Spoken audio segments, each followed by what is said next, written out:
What's up, U.S. history? I'll keep this message very short and sweet. So first off, this video that I'm giving you is not an assignment. There's nothing that you have to do to respond to it. However, it is going to really tie into a big part of your grade, and I'm going over a few tweaks that I'm making to the participation grade and how that's going to run and moving forward. Some of you might be thinking of it. It's like the class discussion threads, where about once a week, I'll probably start doing it twice a week. Occasionally, we'll have answers that you have to respond to in that student answers thread on question style assignments. Let me get to the next slide here. All right. So how your grade is broken down, which I went over this at the beginning of the year. There's going to be no changes there. This is all staying the same. 50% of your grade is just like regular classwork labeled assignments.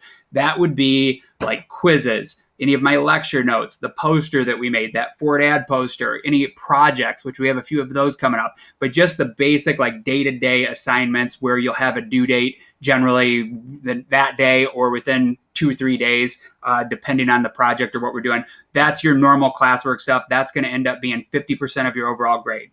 25% of your grade will be the class journals, where I've gone over those quite a bit. We haven't done a ton of them yet. I think we're 4 or 5 journals in or so. I anticipate being probably around 15 by the end of the marking period. Those should all be on one Google Doc where you'll have it clearly labeled Journal 1, Journal 2, Journal 3. And the last week of the marking period, I will send out a reminder and you'll submit those to me for that big component of the grade. So that's 25%. If you've been putting those off or not doing them, you might want to go back pretty soon and get those caught up. You don't want to be doing all of that the last week. Then what I'm going to be talking about today, the tweaks that I'm making, will be to the participation or like the discussion threads. So that's 25% of your grade. That's way more than I've done in past years. In fact, I've never even weighted my grades until this year. The reason I did this was my class in normal times is a whole lot of interactive discussion. And with everything being remote and me really not seeing most of you most of the time and just communicating via email and Google Classroom, I wanted to find a way to make my class a little bit more interactive, and I wanted to reward the people that are watching my lectures and doing my assignments, because most of those discussion threads will piggyback into a lecture that I did. So if you watch the whole lecture, you should be able to breeze through those and complete them no problem. Okay, for the discussion threads, the changes, well, actually not changes first, but just some guidelines. First, it should be a quality, thoughtful comment. If you're giving it like a one-word answer, just a yes or a no, I've had a few people submit responses where there was nothing written on it at all. I don't just look over to see if something got submitted. I do actually check it and read over everybody's comments. So give me a thoughtful response, and actually please answer the question that I asked. Some people just went off on tangents. They were down the rabbit hole talking about I don't know what, but it had nothing to do with the question that I'd asked that day. So always like discussion threads too, they'll tie into that posting. I will have like some notes or something for you to read that will piggyback off of it. So like everything you need to answer that discussion thread will be right there in that same post. It should be what I'm looking for you, because will ask like, how much do I have to write, to Loki? I'm looking for at least one well thought sentence, one good complete sentence for that. Again, 1-word answers or just like a quick little statement where it's a sentence fragment of 2-3 words. That's not going to cut it. You need to give me a little bit more than that. Now, you're not limited to one sentence. You can write me a paragraph if you want, but I'm looking for, generally a couple sentences showing me that you're thinking. Now, starting in October, I'm going to start putting in an assignment on Google every time we do a discussion thread. I had been playing with how to like actually grade stuff in Google Classroom, how to get stuff loaded to PowerSchool. There was a lot of troubleshooting in the first couple weeks of school. Initially, I thought it was going to be easier on all of us if I just did a monthly thread. A monthly assignment posting, where either way it's going to be 25% of your grade, but I was going to do a 10-point column that would tie into all of our assignment or all of our discussion threads, and then I would just keep a running tally. Turns out that that's a pain in the butt for grading. So moving forward, every time we do a discussion thread, I'm going to put a column in on PowerSchool the next day. I will give you a score right there on Google Classroom, and then you should see the exact same score over there in PowerSchool. If you notice any discrepancies where something doesn't line up right, just shoot me an email right away, and I'll get to the bottom of that for you and get you all fixed up.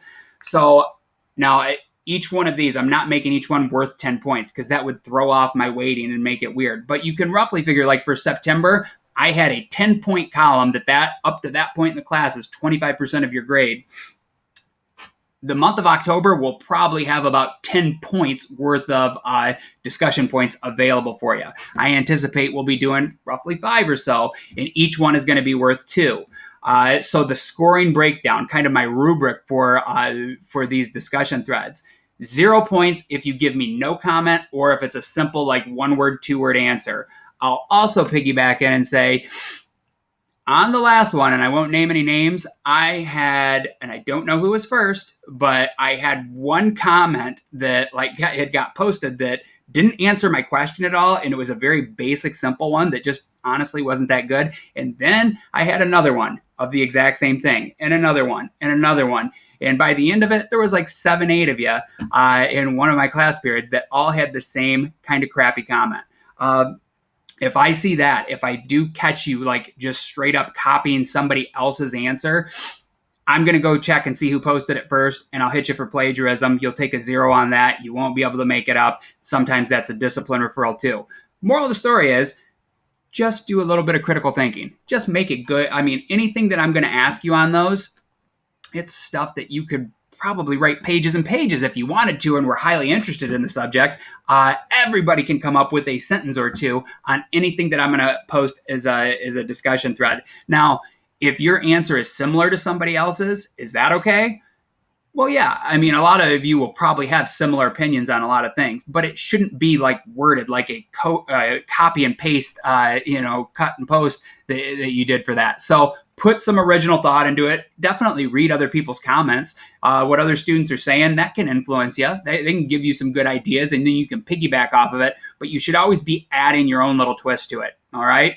So now that was 0 points for something that was a quick 1-word, 2-word answer or a copy. 1 point. So remember, they're worth 2 points total. You'd get 1 point for like a really basic answer where you just give me a little bit of reasoning, but maybe it's not a complete sentence, but you did tell me like a yes or no and then gave me a couple words explaining your answer. That's kind of going to be like a 1 point response. For 2 points to get your full credit, because these are worth 2 points each time we do a discussion thread from here on out. That's where you give me a thoughtful response that's genuine, and I can tell you're doing some critical thinking, which honestly, critical thinking is probably the most important thing we do in my class or in any social studies class. I want to know that you actually watched my lecture or read the article I posted or read through whatever it is and you reviewed the materials. And I want to see that you did just a little bit of thinking for it and put a little effort in. Again, doing participation is 25% of your grade. That's way more than I've done in any past years. I'm trying to hook you guys up. I'm trying to be nice with this and give you a big part of your grade is just kind of checking in, watching the stuff, and making a comment. So I hope that you all understand that and that makes sense to you. If you have any questions about it, or if you ever notice any discrepancies, if you feel like I scored you wrong or incorrectly, by all means, hit me up. I'm happy to get back with you. And I think that just about wraps it up. Have a good one.